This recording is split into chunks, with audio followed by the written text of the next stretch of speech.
ഉത്തര കന്നഡ ജില്ലയുടെ ഭട്കൽ താലൂക്കിൽ സ്ഥിതി ചെയ്യുന്ന ഭഗവാൻ ശിവന്റെ ഏറ്റവും ഉയരം കൂടിയ രണ്ടാമത്തെ പ്രതിമയുള്ള ക്ഷേത്രമാണ് മുരുഡേശ്വരം.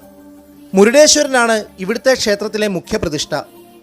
ക്ഷേത്രത്തിലേക്ക് പ്രവേശിക്കുന്ന കവാടത്തിന് മുന്നിലായി കോൺക്രീറ്റിൽ തീർത്ത 2 ഗജവീരന്മാരുണ്ട്.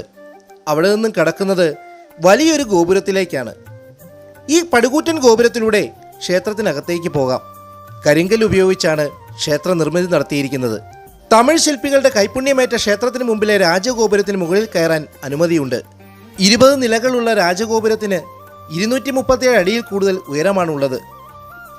ഗോപുരത്തിൻ്റെ മുകളിലെത്തിയാൽ അറബിക്കടലിൻ്റെയും ശിവപ്രതിമയുടെയും ഏരിയൽ വ്യൂ നമുക്ക് ക്യാമറയിൽ പകർത്താം.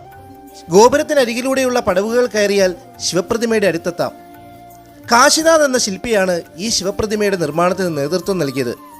ശിവന്റെ ഗംഭീര ശില്പത്തിന് മുമ്പിൽ എത്തി നിൽക്കുമ്പോൾ ആർക്കും എന്തെന്നില്ലാത്തൊരു സന്തോഷമുണ്ടാവും. കോൺക്രീറ്റിൽ വെള്ളി പൂശിയ ശിലാപ്രതിമയ്ക്ക് 4 ഭാഗത്തായി ചെറു ആരാധനാലയങ്ങളും സ്ഥിതി ചെയ്യുന്നു. കൂറ്റൻ ശില്പത്തിനുള്ളിൽ പുരാണകഥകൾ പറയുന്ന 2 മ്യൂസിയങ്ങളാണുള്ളത്. വൃത്തിയും വെടിപ്പുമുള്ള ക്ഷേത്ര പരിസരം. മൂകാംബികയിൽ നിന്നും 60 കിലോമീറ്ററുകൾക്കിപ്പുറമാണ് മുരുഡേശ്വർ. മാംഗ്ലൂർ മുംബൈ കൊങ്കൺ റെയിൽവേ റൂട്ടിൽ മുരുഡേശ്വർ റെയിൽവേ സ്റ്റേഷനുണ്ട്. യാത്ര പുറപ്പെടുന്നവർക്ക് പുത്തൻ അനുഭവമായിരിക്കും മുരുഡേശ്വർ സന്ദർശനം.